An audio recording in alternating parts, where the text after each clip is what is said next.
Hi, Robin. Hey. Sorry for the wait. I oh, sorry. I ended it and then I restarted and didn't know what maybe it was on my end. Yeah, I don't, I just tested it in my own Zoom room. And then when I tried to join and while I'm trying to go anywhere else on Zoom, I'm not getting my video to work. I guess that's why we meet early. Make sure Well, exactly. sort this out. Oh, Sorry. hey, okay, figured it out. All right, thank you. Okay. I You have called an in IT before, person but there? yeah, I think we're good. Okay. Well, hi, nice to meet you. Sorry for the Nice to meet you. wildness there. Um, so my goal before we get started was to test a couple things. Definitely. I'm going to go ahead and make a co-host. Yes, that would be great. I think that would do Test what out we need. screen sharing and all that stuff. Okay, yeah, I had to restart, so all my stuff is gone. Here we go. All right, so I wanted to test screen sharing.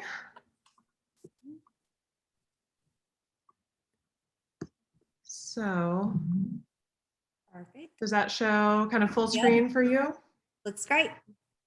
Okay, cool. I also wanted to test something else because I think during work time I'd like to play some music. That'd be nice. So I can share sound. So I was hoping you could help me check whether that's working. Okay. So now I'm sharing my sound.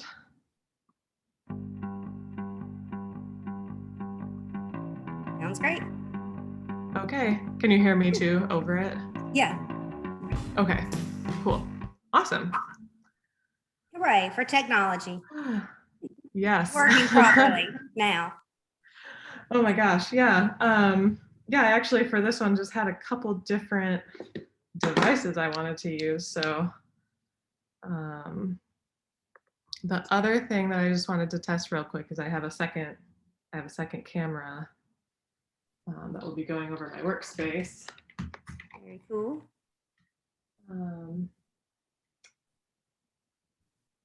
So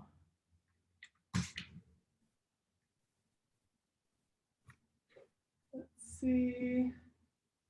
Turn around.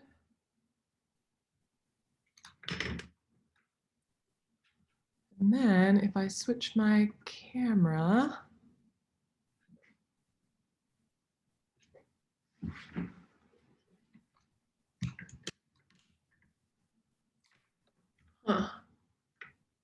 It's thinking about it.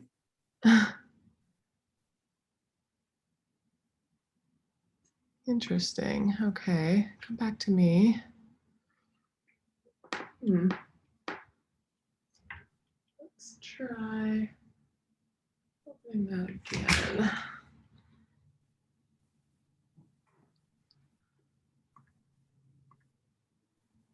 Oh, ceiling. Okay. Oh, that's it. Okay. So this will get mounted here to show.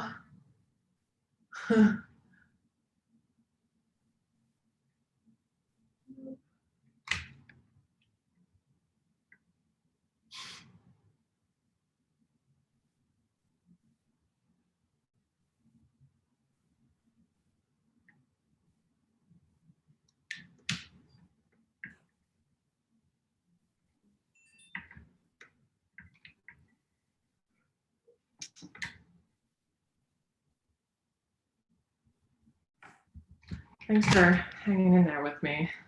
No problem. I mean, like you said, this is why we get together early. Figure it out. That looks good.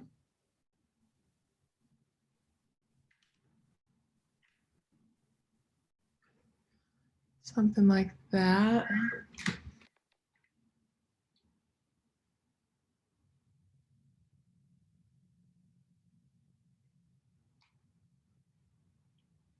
And thanks so much for kicking it off today. Of course. I will need to run around here in a few minutes and finish turning on everything. Oh, yeah, I wish I could see it in person. The images look That is so lovely. beautiful. So beautiful. Love the main gallery right now. Well, and Cynthia's, her work in that gallery is just, the whole thing is a real Zen experience for sure. Oh.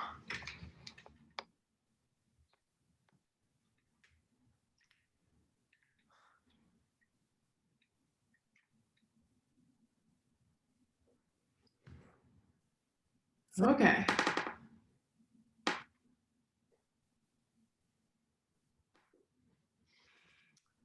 All right, I guess that's it.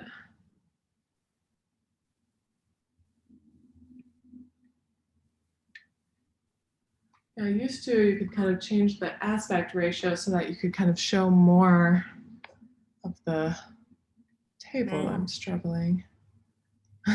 You know, you do one thing once and then you try to do it again, and it's Never the same twice. somehow hard to replicate. Okay, I think we'll call that good. So. Okay.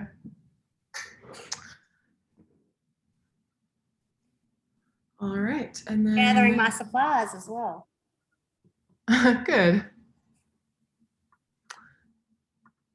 So people are starting to join, are welcome to join as soon as 9:45. Is that?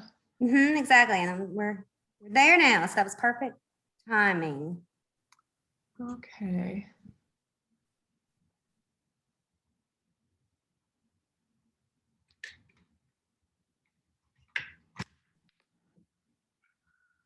I'm just going to take a moment to mess around with this app a little bit more.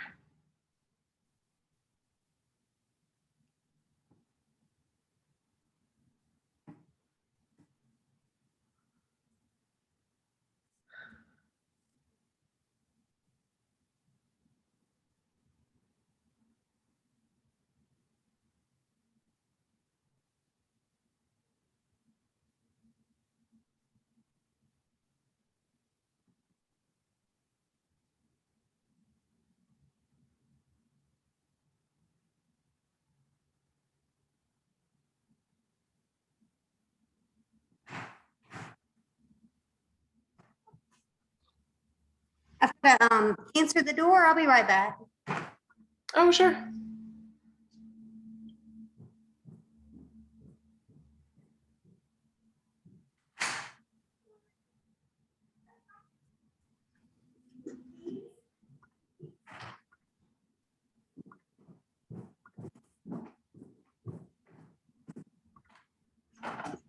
I'll get them all loaded up and then I'll bring you back. That'd be great. Thank you. Another day, another ride.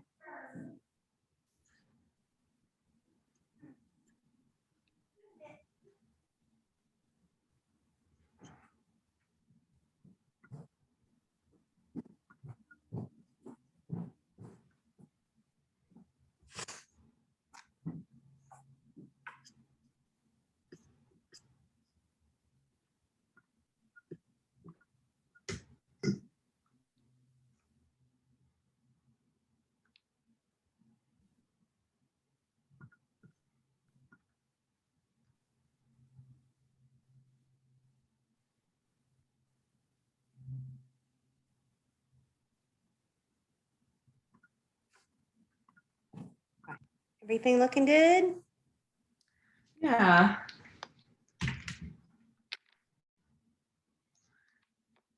Yeah, this app for the second camera is just a little Let's see. I think I fixed the That looks good. timing issue. There we go. It's bigger Yeah. now. Yeah, I can see the whole table. Yeah. Great. What is the app you're using? It's called Epic Cam, Epic with the O, like EPOC. And it just allows that. Then on Zoom, under video, you can select between different camera sources. Cool. Yeah. Okay.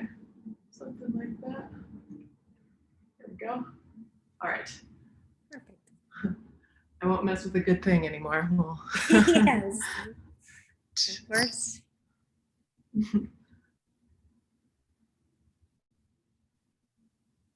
Okay. That's ready. In business.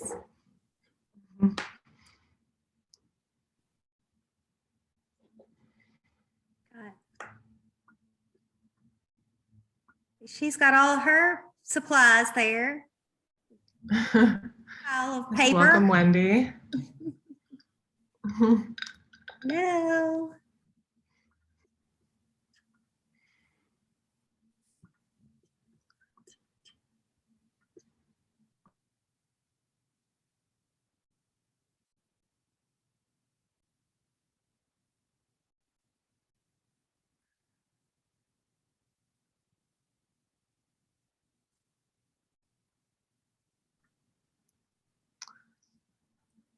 All right, Robin, so as everyone arrives, I think I'm going to go ahead and mute myself and stop my video and just get myself kind of situated. Does that sound good? That sounds fine. And I'm going to run around and turn on my lights. Okay. In a few minutes to introduce you. Okay, great. Thanks. All right. We'll meet back here in 5 minutes. Okay.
So your blue shirt hasn't disappeared. Perfect time. You need a mask? No, I haven't. Awesome. Well, I'm hosting a virtual workshop on Zoom here in a few minutes. So I'm gonna use our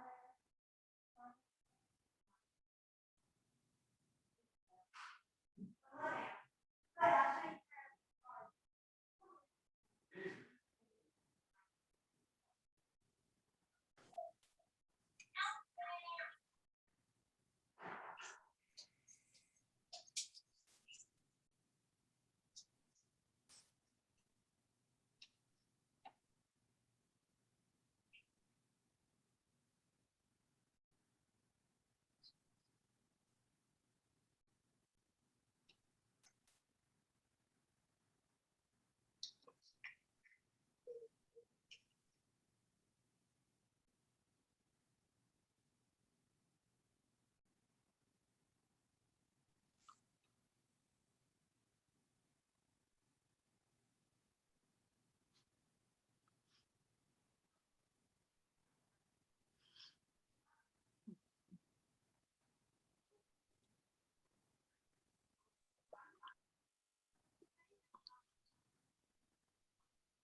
Good morning, everyone.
Jennifer. Good to see you.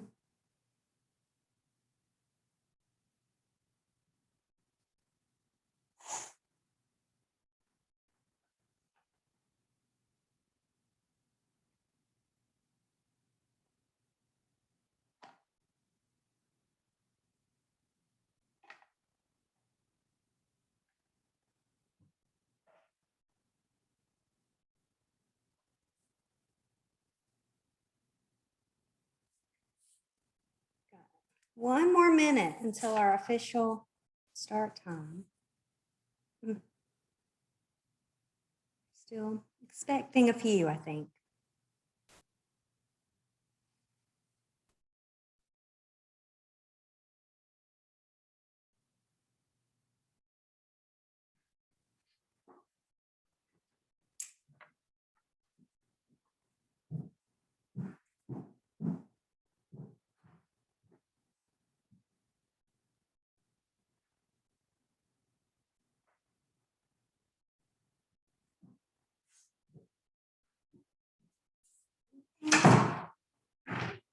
Thank you so much. Thank you.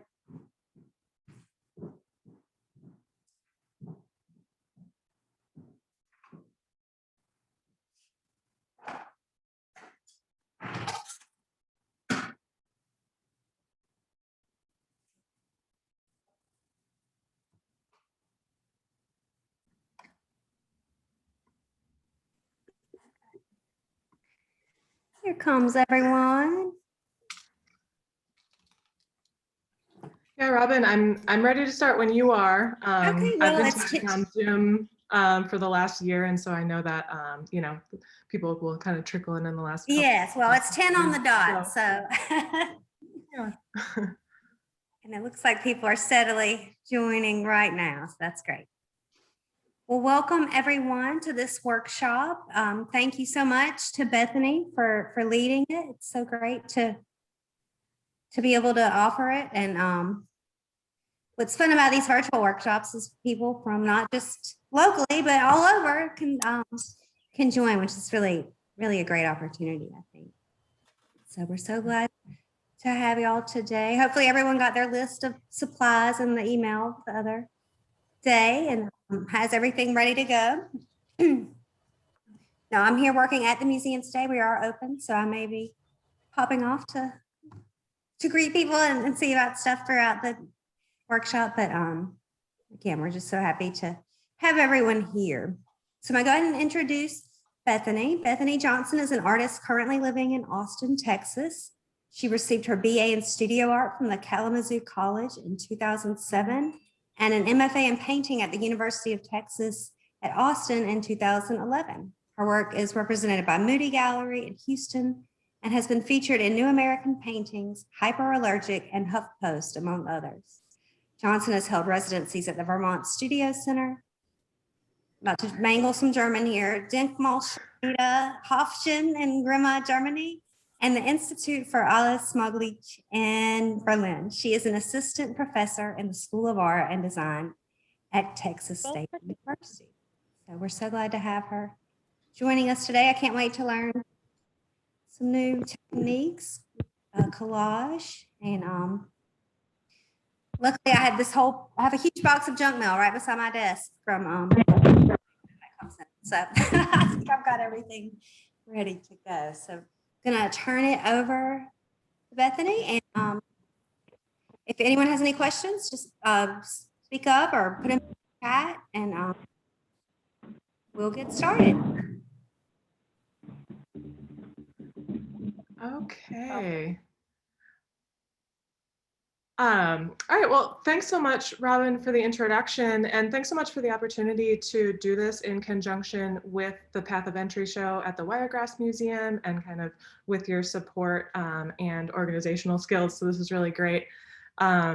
My plan today is to offer some inspiration, some information, and hopefully, you know, some encouragement for ways in which a collage can be made really accessible, really quick, and really fun, and also kind of therapeutic, which is kind of one of the ways in which I use it as well. So along the way, you know, like I said, I am a professor, so I've been lecturing on Zoom for the last year throughout the pandemic, and but I'm not giving you a grade this time around. So however you want to kind of engage with today is up to you. You know, cameras on, cameras off, jumping in verbally with questions or comments, or if you want to pop things in the chat, or, you know, just listen along.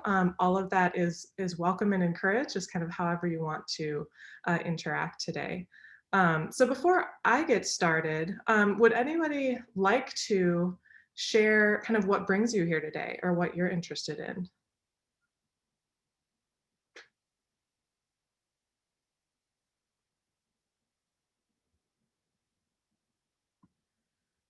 If not, that's totally fine. I will. I'm really excited. Okay. I really like your collages, and I was really excited just to see some different techniques and processes. So Yeah, great, thanks. All right, well, I will go ahead and start sharing my screen. Whenever I'm given the opportunity to put a slide deck together, that's my that's my language. So we're going to start there first, and then we'll get going from there. So give me a moment to share my screen, and then we will continue. And like I said, at any point, feel free to interrupt me, bring up any questions, comments that you have.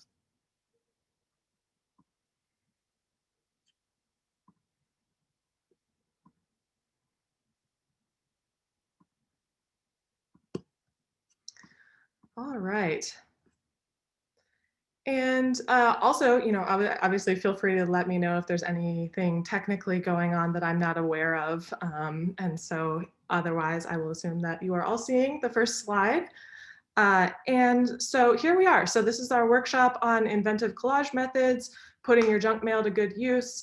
One of the reasons why I was interested in this topic is really making collage kind of quick and accessible. So a lot of these methods don't necessarily require a whole lot of like digging through source material for specific, nouns or specific things. Instead, we're kind of using collage as almost kind of like a painting or drawing tool where we're using, collage as color or as shape to kind of build compositions, but it doesn't require a whole lot of kind of inventory of imagery, for example. And so, even just, a bill in the mail after you paid it is something that can kind of turn into a collage, right? So thinking about, ways that we can kind of reinvent the things around us.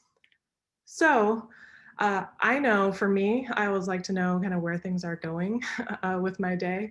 And so I want to, first of all, just walk you through the schedule for today, just so you kind of know where things are going. So I have about 30 minutes prepared in terms of creative context. So I'm going to be sharing some of my favorite contemporary collage artists, along with some of my own works to kind of put that into context of kind of why we're here and what my perspective is. And then we'll just get into some of the nitty gritty about materials and some possible suggested methods. And then that will leave us with, say, 45, 50 minutes of work time, where essentially we all get to kind of settle in and do something with this inspiration. And so again, whether it's based on some of the methods that I recommend, or, any of the other artwork that you saw throughout the slideshow, kind of grasping something from there that can be kind of a starting point to play in those 45 minutes. So this is fun for me because I also get to kind of play unofficial DJ. So I'm going to put some music on and we can, talk or not. There's no way to kind of not succeed at that. And so either way, then we will come back. And if anyone would like to share what they've made or share their experience or any of their reflections, that's kind of the last 10, 15 minutes. So that's the plan. So let's go ahead and get into it. There's a lot of contemporary collage that I am really excited about. So I've kind of packed probably about 45 minutes of information into this half-hour segment. So I'm a fast talker. Feel free to let me know if I should slow down or repeat anything along the way. But essentially, the artists that I've selected here are ones that just offer a variety of different viewpoints and processes as it pertains to collage. So the first artist that I wanted to bring to the table was the work of John Stiesecker. Again, it's kind of not in the scope of this conversation to get into a whole lot of biographical details and things, but just kind of look at these as visual examples. We can think of collage as at the very minimum, kind of the juxtaposition of at least two separate things, right? And that's kind of what collage is bringing things together. And so John Stiesecker does that in a really beautiful, really thoughtful way, where it creates kind of surprising interactions of images. So he's really kind of puzzling together in a very kind of minimalist way, images that interact in an interesting way. And so here, for example, the landscape over the portrait, we get this interesting kind of connection point of the arches of the bridge, kind of connecting with the arches of his glasses. So it becomes kind of this new hybrid kind of figure. And here's another example from his marriage series where he would have two separate portraits kind of interact. All right, kind of on another extreme in terms of kind of process and complexity and the kind of visual or kind of material process of it is the work of Inge Jacobsen. Inge Jacobsen takes typically really kind of glossy, highly produced advertisements, takes two of them and then essentially weaves them together slightly offset from each other. And so the image starts to kind of fall apart or starts to kind of pixelize in a way where it is still recognizable, but also, we can kind of see how it kind of falls apart and becomes more patterned. So this is also a way in which to kind of play with texture, and again, kind of unraveling some of those kind of slick, glossy images that are around us. Also, I wanted to bring in the work of Jessie Draxler. Again, another way to think about approaching collage is not necessarily kind of collecting disparate items and bringing them together, but instead, exploring what it looks like if you make multiples of a single image and then let those things create replication and duplication and pattern and repetition within your collaged imagery. So in some of his collages, he basically takes the same photographic source, cuts out certain elements of it, and then kind of creates that repetition to create these, obviously sort of abstracted, surprising iterations on the human form. And he doesn't always necessarily use exact duplicates, but again, we're kind of seeing this slightly humorous, slightly eerie kind of reconfiguration of the human body. All right, and then I wanted to bring in the work of Deborah Roberts. She's a Texas-based artist, as am I, and this work, again, in some senses, there's some parts of it that, are kind of parts of figures that are then recombined in, different arrangements. But I did want to point out that there's two other things that she's kind of doing within a lot of her collages, which is finding patterns in sources and then essentially cutting out the shape that she needs from that pattern. So say instead of, searching out a source image of a shirt, making that shirt shape out of, a patterned image or kind of graphic that she found, right? So you can kind of make the shapes out of, an image that has texture or pattern or kind of variety within it already. And then additionally, she will add additional painted elements within the work as well. So also integrating, drawing, painting, her own hand into the work to essentially assemble it all through those three methods.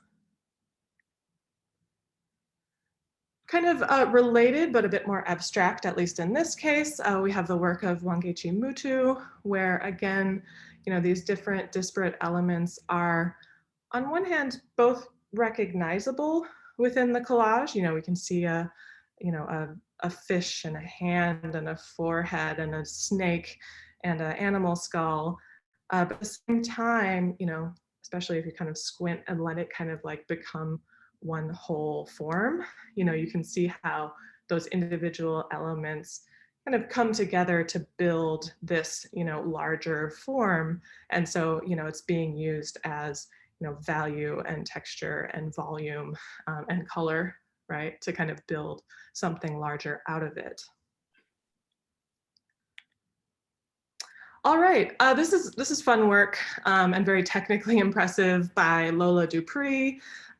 These works again are sourced with just duplicates of the same image that then is cut apart into triangular or diamond shapes that then are overlapped to create this sense of kind of explosion or coming apart of the image itself.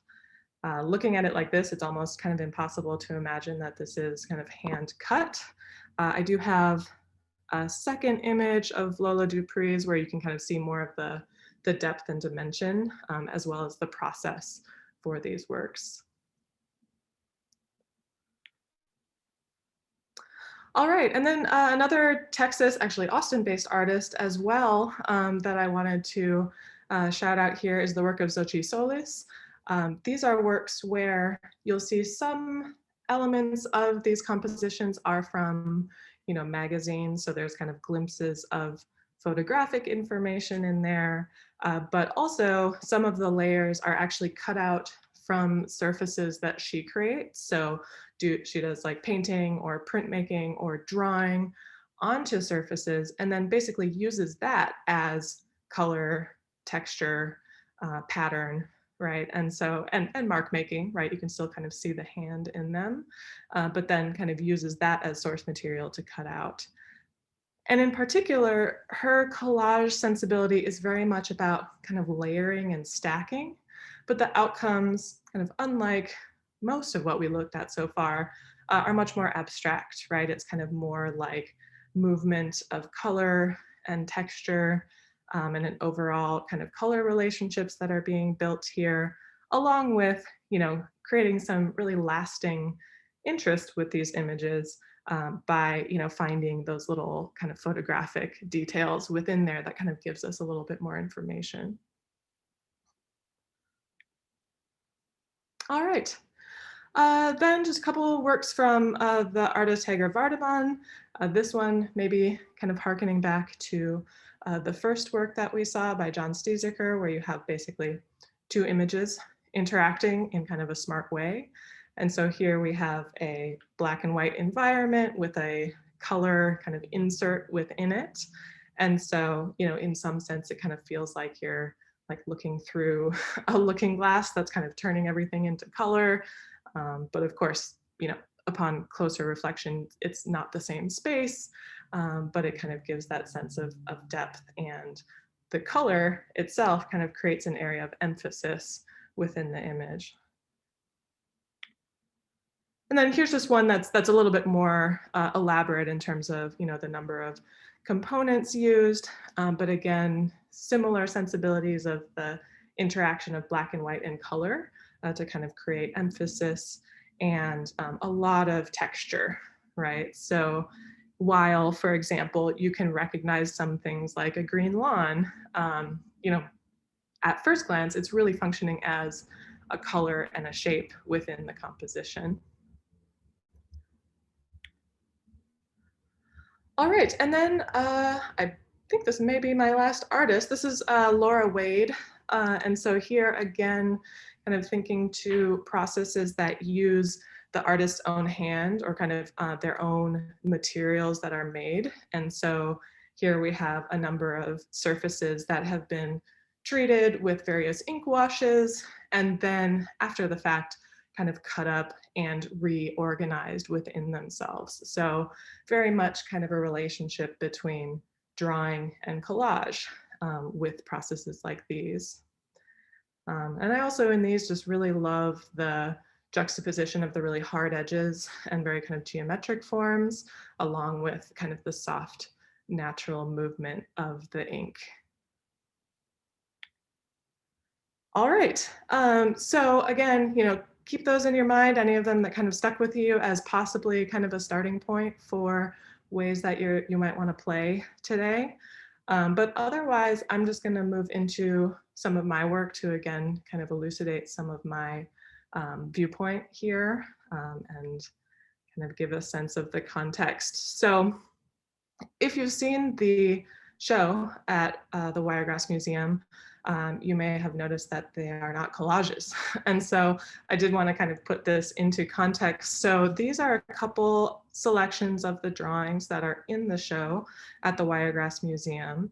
And while they are, hand-drawn and not collage, I did want to kind of draw the continuum between them, because they are very collage-like, and collage is a big part of my process with making these drawings. So many of these various textures and kind of stacked sections within the drawings come from a variety of kind of textures, photographs, security envelopes, office supplies, all sorts of things that kind of supply me with certain kinds of patterns and textures that then can be kind of source imagery for the drawings.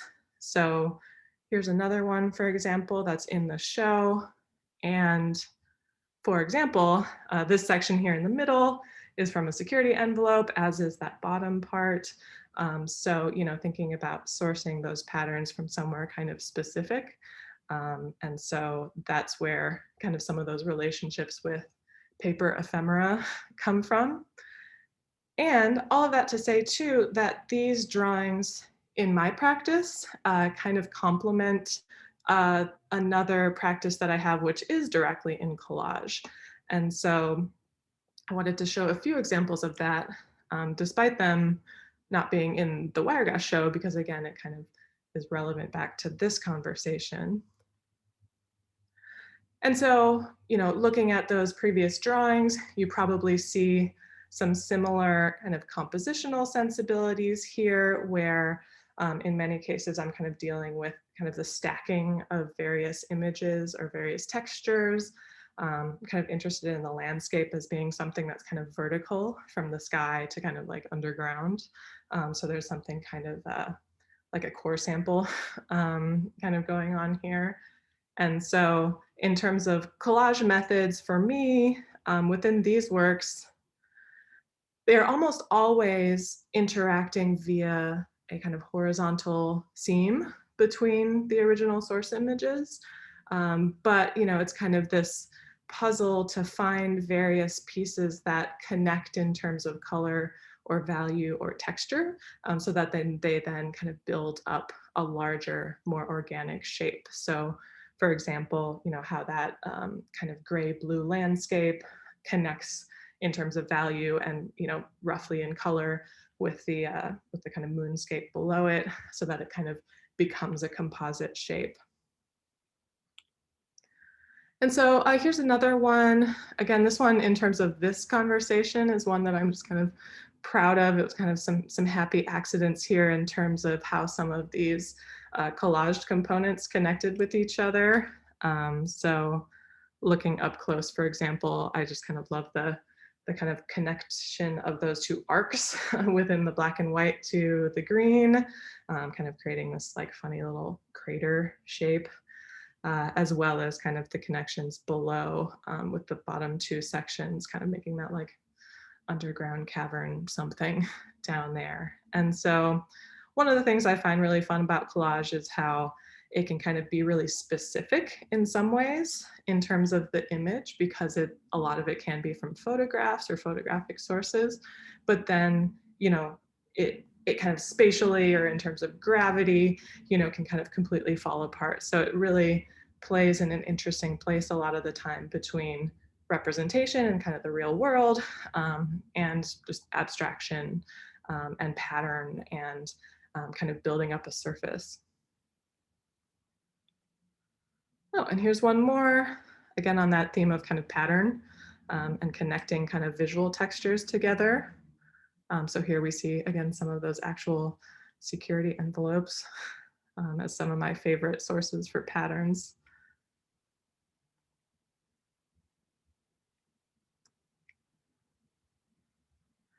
All right, doing good. Okay, so now I just want to go ahead and just wrap up and talk about the some suggested materials and some possible methods that you might like to play with today. And so in terms of materials, this is kind of an ideal setup. One of the things, again, that I like about collage is that it's just so accessible. And so, for example, if this is essentially all you have, adhesive, scissors, source material, and a surface, that's really the minimum. That's all you need. Scissors even could be optional. And, any of these things kind of could be optional even, depending on how you go about it. But in terms of any kind of additional tools that could make this easier or kind of make new things possible are some of these other materials, including a ruler and an X-Acto knife, which accommodates really kind of fine-grained cutting and very detailed cutting out. This is all sitting on a self-healing cutting mat, which is one of my favorite and most often used tools in the studio. It's just, I use it every day for some reason. They're really great to have. They're a bit of an investment, but they last a really long time. You can see all the cutting marks on mine, so it's well loved. And then otherwise, a glue stick is really fast and easy, and works quite well for a lot of the kinds of papers that we get in the mail as junk mail.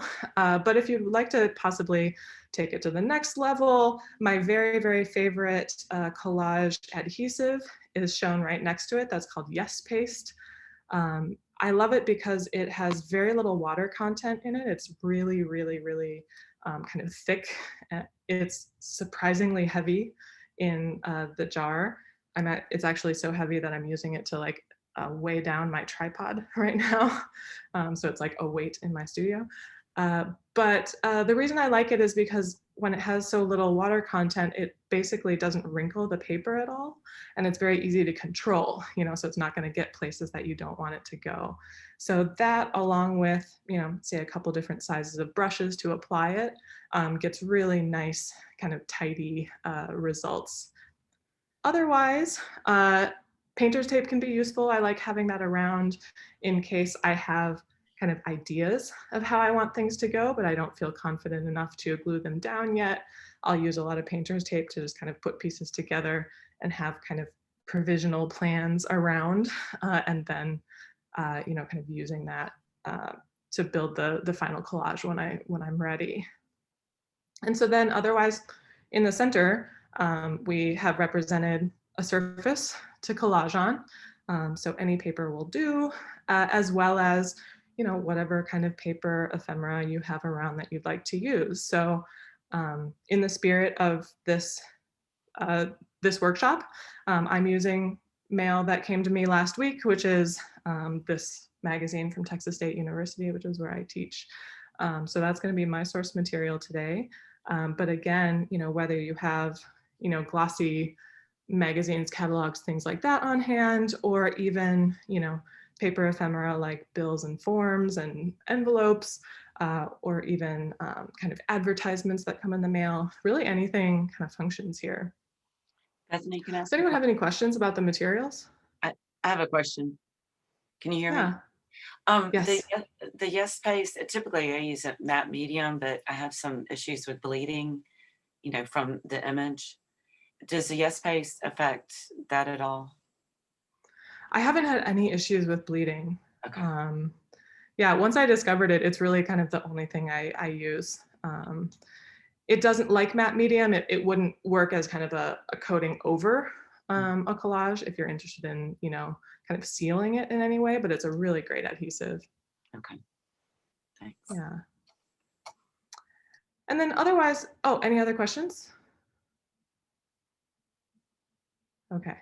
I just wanted to make a note about if you want your collages to live longer term, it's good to sort out supplies that are acid-free. That means they will deteriorate less over time than acidic papers. So you will notice maybe on the glue stick and the Yes Paste, those are listed as acid-free. Obviously, if we're using junk mail, those probably aren't. They're not kind of designed to be archival necessarily. So if you're using something like newsprint or sources like that, obviously you can expect that there will be some yellowing and some changing over time. All right, so I made 4 example collages that I thought could be interesting starting points for us today. Again, not limited to these or exactly how these are executed, but just offering a couple more ideas for how to kind of approach this process.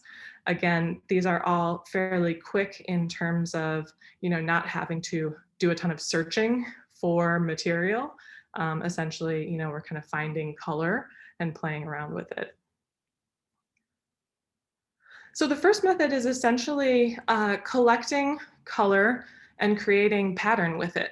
And so, for example, in this collage, I was seeking out colors that were kind of in a similar color family of kind of violet blue, blue into kind of blue green. So that kind of territory of the color wheel, both kind of dark in value and some light in value.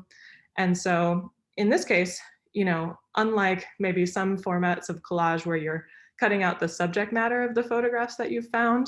Most of the time I'm seeking backgrounds, right? I'm seeking sky and water and environments, you know, areas where there's texture and color, and just kind of collecting those as pieces to compose with. And so you can certainly, you know, compose with those colors more organically as well. But if it helps you to have a system, I am a fairly kind of systematic maker in some ways. And so, you know, this is a way that you can kind of structure building a composition with color, where you're kind of moving our eye through the page. So that would be a color pattern. I have kind of a close-up of each so you can get a sense of the surface texture. And these were all made with the Yes paste. Another method that's fun is intersecting images. So here, again, you're just taking 2 source images, so fairly simple in terms of, you know, what you're working with to start with, and then cutting them into strips. And in this case, I just very strictly, you know, from left to right, intersected them, A, B, A, B, A, B, so that you kind of have this interesting weaving together of 2 different images. So this would be one of the most sort of orderly or systematic ways to do this, but you could also go ahead and with 1, 2, or more images, cut them into strips, you know, make a wild pile of them, and then, you know, compose with them upside down, you know, in different orders, right? So that you can kind of create more or less abstract outcomes with a method like this. And again, in each of these methods, you know, I'm just sort of giving you some options for a structure for a process. And then how much you kind of deviate from that structure is kind of up to you, right? All right, there's close up. I get a lot of like outdoors catalogs like REI and stuff like that. So that's where a lot of this comes from. All right, and then kind of harkening back to the work of Inge Jacobsen, thinking about the notion of weaving, which, you know, there's lots of different kinds of patterns that can be explored in terms of weaving. But again, you know, there's kind of a structure for the making where you take an image, cut it into slices, and then, you know, half of those slices get turned vertically, half of them are turned horizontally, and then you play with weaving them together. And so, for example, you can kind of see that this original image was the edge of the tide. So there's some kind of foamy water in the sand. But then by reorienting it, you end up with this kind of like center of sand. And so you'll notice that I wasn't terribly careful about making all the strips kind of perfectly precise. In terms of their widths. They're different widths. They're also, some of them are more kind of triangular in shape. And so you can kind of play around with how that kind of creates rhythm and variety within the image. Okay, and then the last possible method that is suggested for today is a rearranged image. So this is another one that just uses a single image. So in this case, this was a kind of landscape with a foreground of forest and a background of cliffs. And so essentially fairly similar to the patterned image, but much more kind of intuitive and less organized, is basically cutting it out into a bunch of pieces and then putting it back together in a new, different way. So you end up with something that definitely has that sense of kind of unity as an image and in terms of its color, because it was a single image, but you get to kind of play with this kind of kaleidoscopic effect that you get when it's kind of rearranged. So that one for me was maybe my favorite to make. That was fun. So again, you know, you can also kind of reflect on what your goals are, you know, whether it's something kind of therapeutic, right? In which case, maybe, you know, following kind of a set of rules, you know, makes it so that there's a little bit less, you know, mental energy that needs to go into it. And instead, you know, it's kind of a meditative, repetitious process. Or, you know, maybe for you, again, that decision making, all the puzzling together is the fun part of it, in which case, you know, you can kind of use less of that structure and more of your kind of intuition as you interact with your source material. So that's all I have. It's 10:33. That was great. Any questions about anything that I shared or anything that you want to contribute or any ideas that you have? Bethany, with the last example that you showed, did you just, when you cut the image, did you just cut rando and then you tried to like puzzle things together? Yes. Yeah, it was random. Actually, this was like early in the pandemic, you know, I think all like puzzles were selling out everywhere because that was like a thing that people were doing to like, you know, kind of relax at home. And I was doing some of these, it's kind of like an anti-puzzle, right? You kind of take it apart, but you can put it back together however you want. And so, yeah, obviously, you know, as you figure out what your image needs, you might kind of break things down further. But it's fairly intuitive. Yeah. Yeah. Any other questions or things that you'd like to share?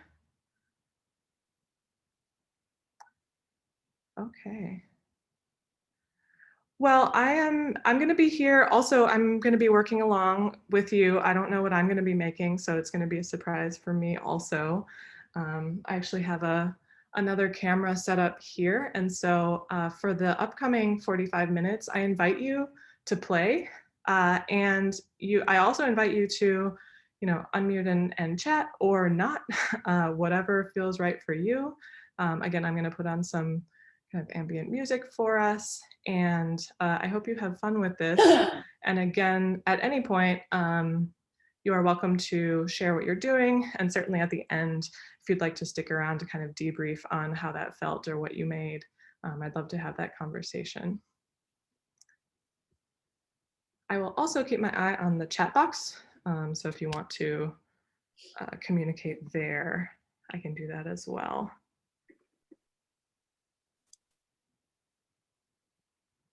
All right, so I'm going to pivot over to getting ourselves set up for work time. And feel free to start digging in.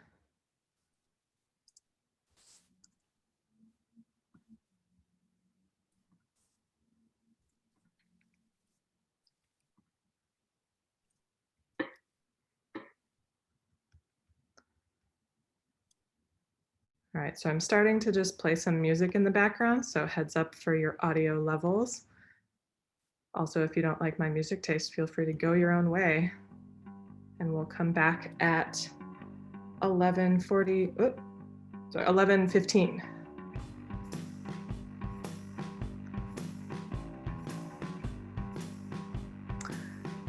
Oh, so Susan had a question about guidelines or tips as to composition.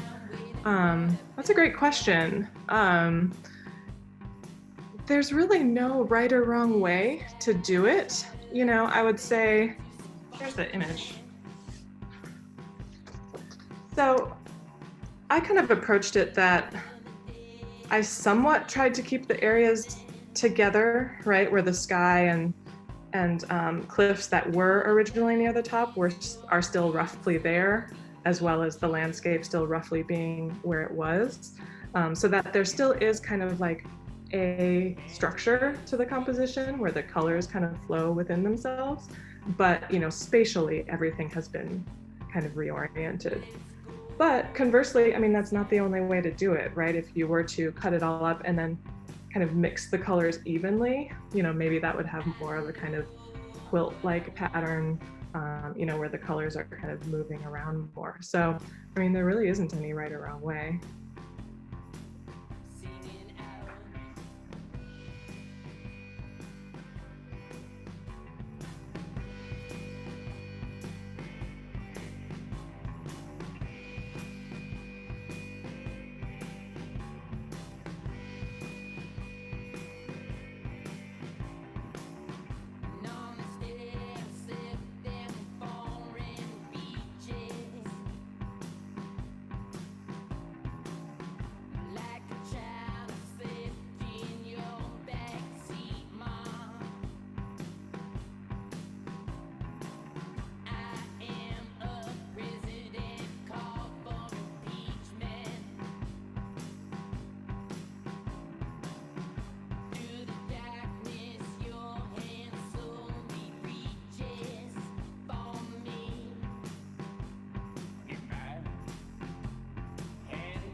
couple questions that came into the chat, so I'm just going to address some of those for those who are interested, but definitely feel free to keep working. So I saw early on, Kit, I missed your question. So you said that you were wondering about the materials and process. And so in terms of the collage materials, I collect a lot of kind of old nature books. I don't know if any of you remember the kind of life books about nature, as well as old National Geographics. And I'm really interested in representations of nature where, in some cases, the inks have degraded and made the images a little bit weirder or more abstract, or a little bit less kind of clear, which is because I'm kind of interested in the images both kind of being themselves, but also starting to look more abstract. So some of those older or more degraded printing technologies are interesting to me. And then otherwise, I collect a lot of mail and office supplies, things that have kind of linear lines on them, or security envelopes, or the colors of manila envelopes and things, and how those can change color over time. A lot of paper materials, again, depending on how old they are and their acidity, can have various kinds of white. There's like endless white to work with, right? From like really crisp white, clean white, all the way, to like a really deep beige, depending on how it's aged. And so you can play with a lot of kind of color subtlety there. So those are some of the materials that I use.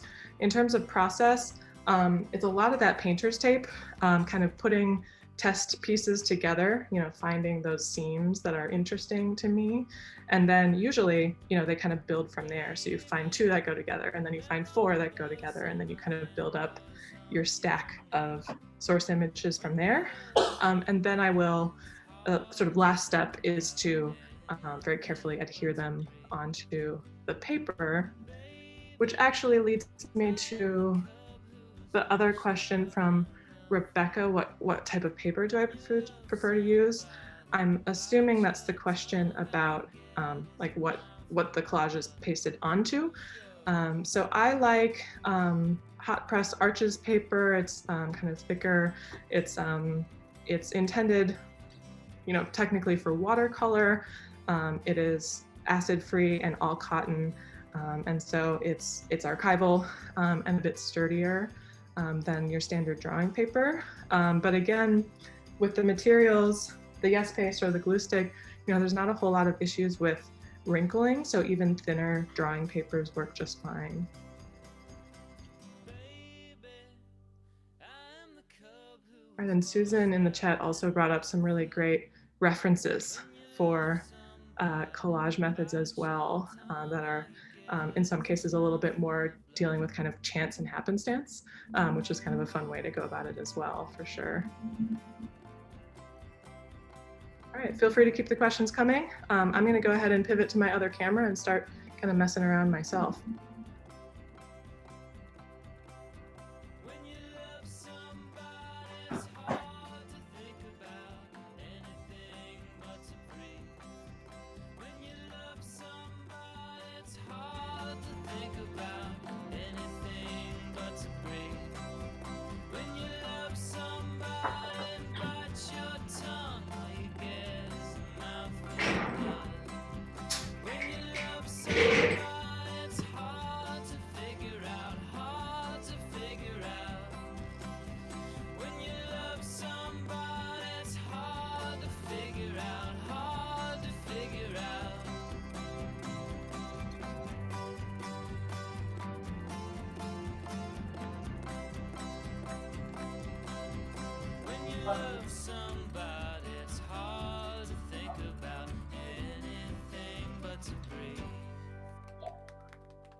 Yeah.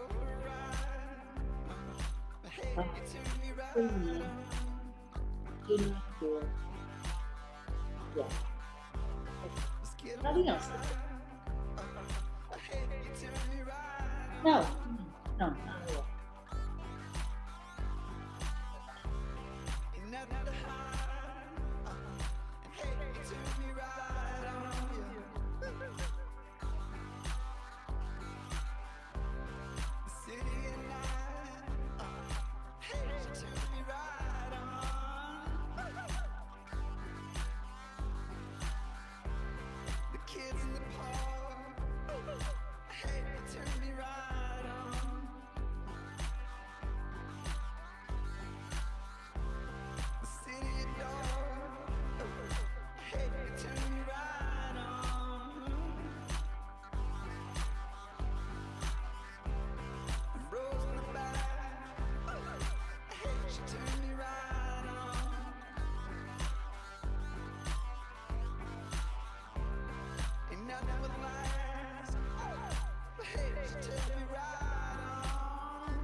Take your greedy hands, lay them on me.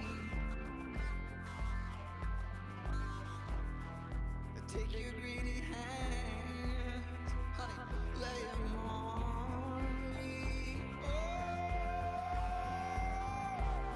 it's not in my heart. Hey, turn me right on. Sit at the bar. Oh, hey, you turn me right on. We lay in the dark. Hey, you turn me right on. We wait for the pour. Hey, you turn me right on. Take your greedy hands, lay them on me. Take your greedy hands, honey, lay them on me. Oh, I'm moving too fast. Hey, you turn me right on.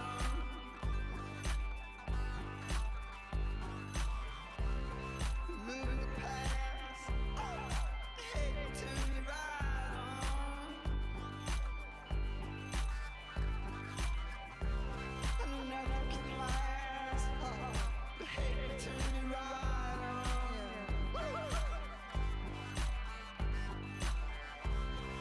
Rolling back. Hey, you turn me right on.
Damn, son, that was nope. All right, yeah, women's lying in.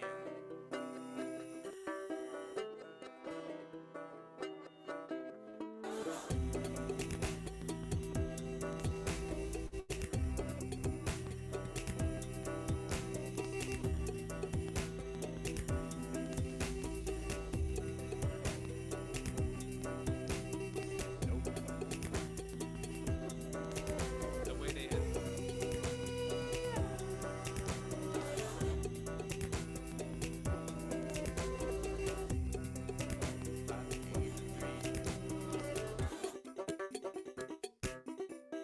It is tradition.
I told her, man, yo, check the way they had harmonized over them beats.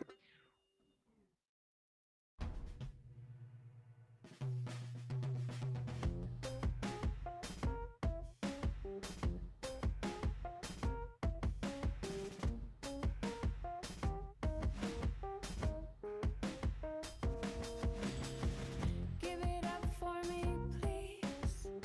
Put your hands in the air. If you know what's good for you, you wanna shake it like you just don't care. Would you please clap your hands? Now get up on your feet. I beg of you to get up and dance. It's such a crazy kick-ass beat.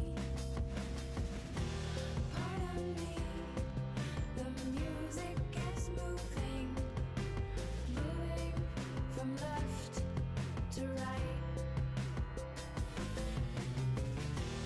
Apologies for losing my cooling, losing the day tonight. Since I'm asking so nice, would you just entertain? There's nothing left to hide you away. Just show a little bit of brain. Yes, that is what I mean. That's the nail that I hit. I try to be as coy as I can, but I wanna see your naughty bit. Would you please, would you please, would you please, would you please, would you please, would you please clap your hands? Bethany, I'm not sure if your camera's off on purpose or if your camera view is just not showing right now. Oh, thanks for letting me know. Are you all not seeing the? No, we're just seeing a black screen for you right now. Oh, bummer. Okay, let me stop and start, and we'll figure that out. You know it was working earlier. Yeah. Well, while I'm here, Oh, sorry. I was seeing like it was an overhead like copy stand shot. Yeah. Yeah, I was seeing that. Oh, okay, cool. This camera app is a little glitchy, so it could be kind of going in and out, so I can definitely restart it. But while I'm here, actually, I know I had mentioned that I really like using painter's tape, and if any of you are, you know, as reticent to make final decisions as I am, I just wanted to show like what that looks like in process. So this is the little piece that I'm working on, and it literally just has like a bunch of little tape pieces on the back. And so I can kind of play around with it as like a unit that is not yet attached to the paper. So if that's helpful. You typically glue your pieces together and then paste the backing, or do you paste the papers to the backing and then paste pieces on top? You are a little quiet, so I'll answer your question, and if I'm not answering the right question, let me know. But you know, this whole thing could definitely get pasted down as a complete thing. Technically, the painter's tape isn't archival, so if I wanted to be really fussy about it and also make sure that the surface is kind of perfectly flat when it's all adhered, that's when I would go like, you could go piece by piece, right, and untape it and then place it down. Does that answer your question? Yes, and sorry, I was faint. Oh, that's okay. No, it might be just all the audio. It's probably Great, thanks.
has moved away.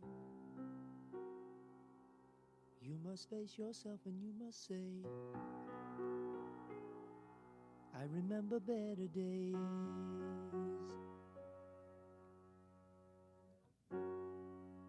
Don't you cry 'cause she is gone.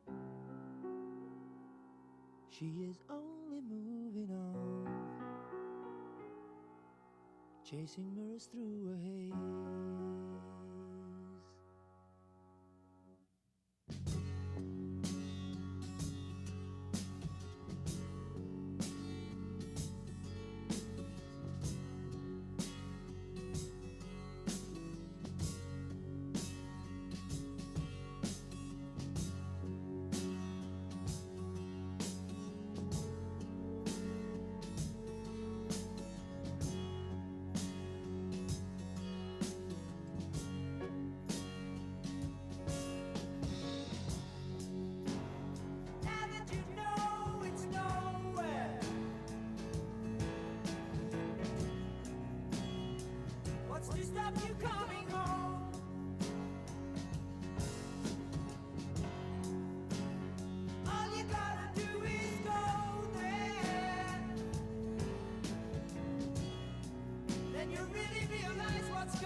For a truth you felt was wrong.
she's been telling me lies about other men, about where she's been hanging. White lies you try, can't blind my eyes. You got your red dress on and you wanna play like I can't know things that I've never seen. White lies you try, can't blind my eyes. You got your red dress on.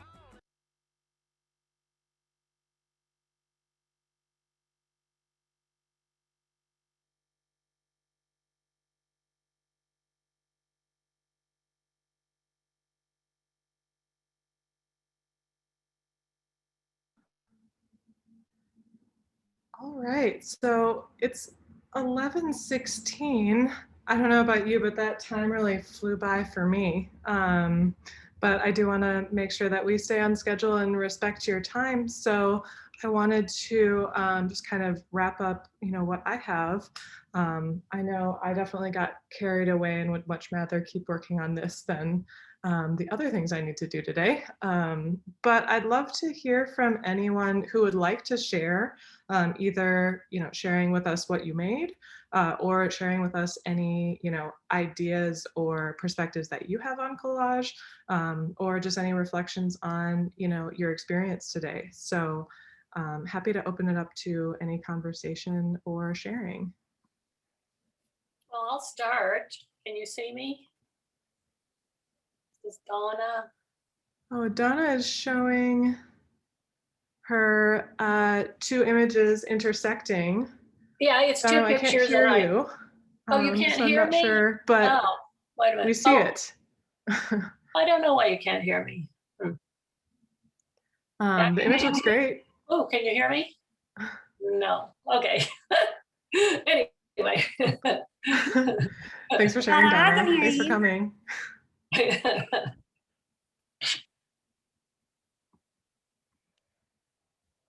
All right. Anything else? Anyone else want to share your thoughts, reflections? I'm trying to get an image to share, but it'll be a moment.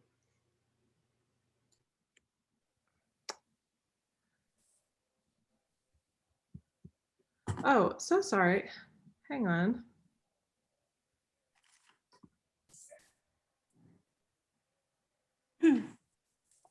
All right, Kit, were you saying something?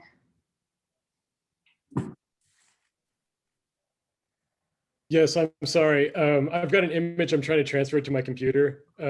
It's not taped down, so I can't hold it up to my camera. So. Okay. Well, if you'd like to share your screen, I can definitely give you those credentials if you'd like. You can also, just feel free to share. I'm trying to move an image from my phone to the computer, and so it's taking a moment. Yeah, for sure. Well, there's no pressure to share. Also, I can go ahead and share what I made, which was I kind of went with that last method of kind of recombining an image,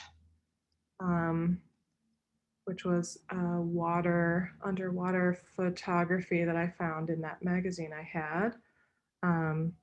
Also, this is the fun thing about collages. You always get to change your mind or pivot. So I realized one of my pieces had turned over, and it was that Texas State maroon from the other side. And I thought that fit really nicely with the navy. So ended up kind of flipping some pages around as well. So, there's no rules, which is the fun part.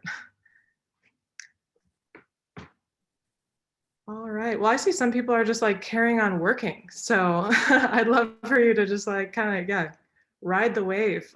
Keep having a good time. I hope that was a nice start to your Saturday. And so great. I'm now obsessed with the insides of envelopes. So I'm gonna turn my camera. I don't know. Let me see if I can find myself. So yeah, I'm gonna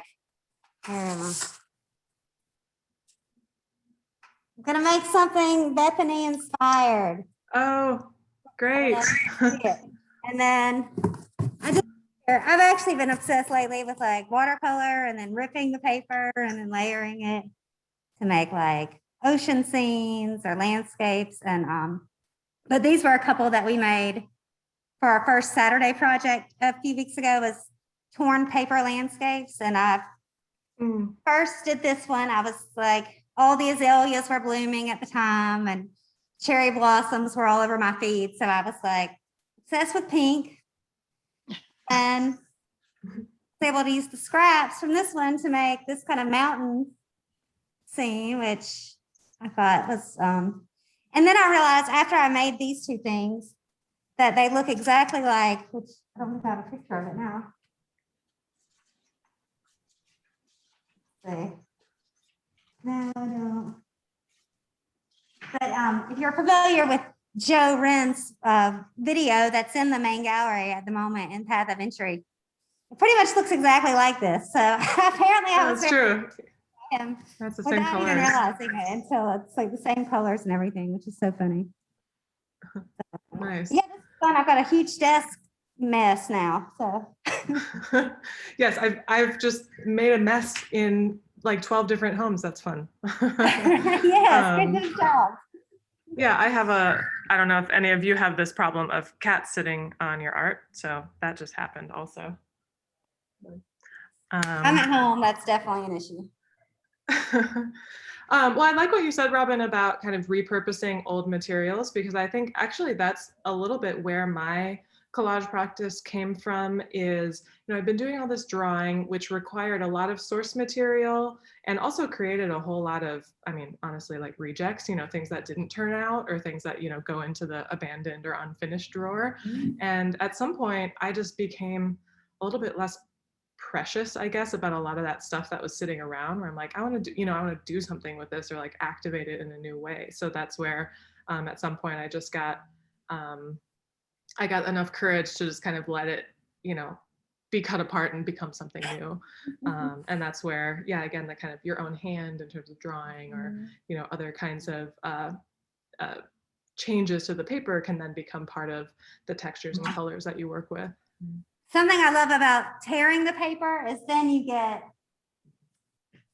the side with the like white, and then you get the side with the museum. Just the the finished edge. So I think you can really have fun playing with textures, and it definitely lends itself to skies and waves for sure.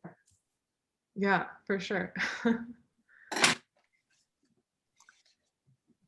Great. Well, any other thoughts or reflections as we kind of wrap up today? I just want to thank you. Oh, thanks. Thanks, Wendy. Yeah, thanks for coming. I didn't get that. For some reason, I didn't get the supply list, so I wasn't prepared for that. But I have managed to clean up okay. my computer, so that was good. That's real good. Good. Yeah, well, hopefully, yeah, the idea is that, at the bare minimum, we all have some junk mail and some scissors around, right? So we can kind of make it happen no matter what. But. And I really appreciate the thing early on when you showed contemporary collage workers. I really like that too. So. Oh, thanks. Yeah, it's really just the skimming the surface. There's a lot of really cool kind of collage going on right now. Yeah, it's like there's a revitalization or something, I think, going on. So. Yeah, and yeah, Susan early on in the chat also mentioned John Arp and David Hockney, which are also really great artist references as well. So like to yeah, signal boost those as kind of good references as well. I appreciate you showing your masking tape on the back technique. That would not have occurred to me without seeing it. Oh yeah, thanks. Yeah, like I said, for me, the puzzling together is kind of all provisional until you kind of make that final, assessment. Obviously, there's no right or wrong way to have that process, but that's usually how I work. So at its wildest, my studio is full of like lots of like fluttering pieces of paper stuck to the wall, like then stuck to each other, right?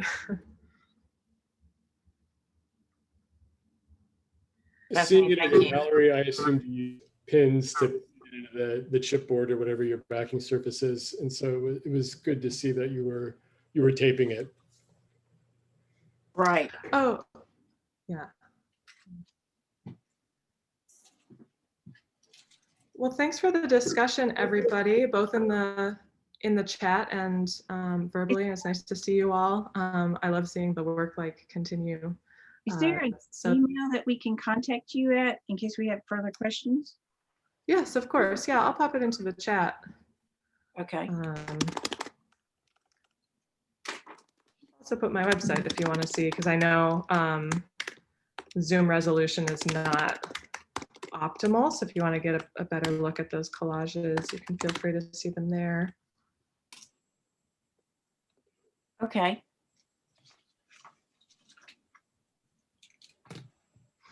Oh, yeah, and Susan is mentioning take a photo of what you've done before you glue it down. Yeah, that can be helpful.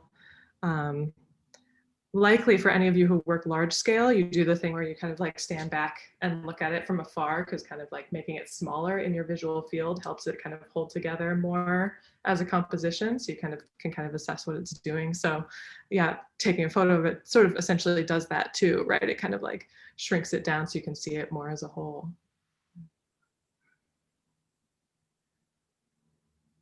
Great. Well, thank you, everybody. Thanks for joining me. Carry on with your collaging craft, and feel free to get in touch and share, what you make and where this kind of goes for you.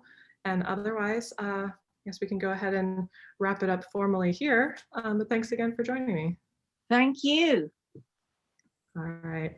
Thank you. Thanks so much. Thanks. Bye. Great day. Bye, everybody. Thank you. Bye. Yeah, have a good weekend. You too.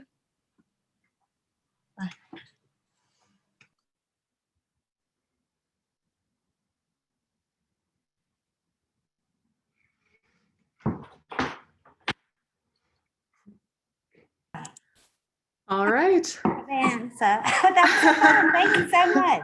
That's Like I okay. said, Yeah, I'm we just just wrapped up. So yeah. So great. Great.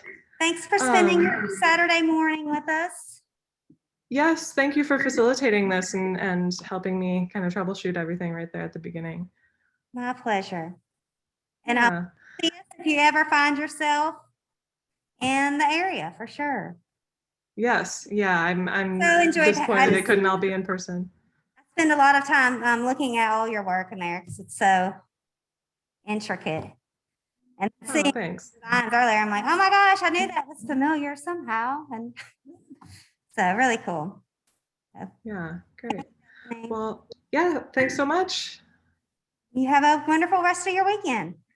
Yeah, you too. All right. All right. Nice bye. to meet you, Robin. You too. Bye. Take care.